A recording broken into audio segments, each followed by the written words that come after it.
போக்குவரத்து சார்ந்தவன், bus company.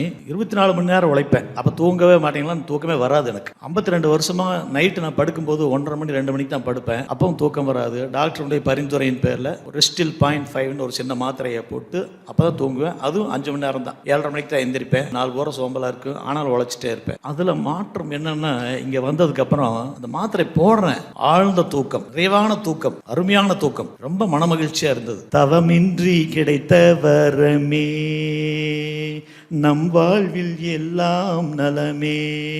தவம் இன்றி கிடைத்த வரம் அல்ல, தவத்தினால் கிடைத்த வரம். ஸோ அந்த தவம் உண்மையிலே ரொம்ப பாராட்டக்கூடியது. நான் என் வீட்டில் அடிக்கடி சண்டை வரும், அடிதடியோடு சண்டை வராது. அதுக்கு என்ன காரணம்னா, சண்டை பிடிச்சோன்னா நான் வெளியே போயிடுவேன். வேதத்தின் மகரேஷ் சொல்லுவாராம், ஈகோவை யூகோன்னு விரட்டிரு, பிரச்சனையே இருக்காது. என்ன மரம் மாதிரி நிற்கிறேங்க, இத்தனை சத்தம் போடுற, அப்போ பேசாமல் நிற்கிறீங்க அப்படின்பா. ஈகோவை யூகோன்னு விரட்டிட்டேன்பா, முதல்ல யூகோ அப்படின்பா. அப்போ நான் வந்துடுவேன் வெளியே. உலகமெல்லாம் பருவமழை ஒத்தபடி பெய்யட்டும், உழவரெல்லாம் தானியத்தை உயப்புடனே பெருக்கட்டும். ஆஹா, ஏரி குளம் கிணறு ஆறு எல்லாம் நிரம்பி வழியட்டும், மாறி அளவாய் பொழியட்டும், மக்கள் வளமாய் வாழ. அழகான பாடல், அழகான பாடல். காரில் ஏறி உட்காந்து ரேடியோ ஆன் பண்ணிடுவேன், பாட்டை பாடிட்டே இருப்பேன், ஹம் பண்ணிட்டே இருப்பேன். இனிமேல் நான் பாடக்கூடிய பாடல் இது ஒன்றாகத்தான் இருக்கும். ஒரு உழவுக்கும் தொழிலுக்கும் வந்தனை செய்வோம்னு சொன்ன வார்த்தையில இந்த நாளை நான் நினைச்சு பார்க்கிறேன்.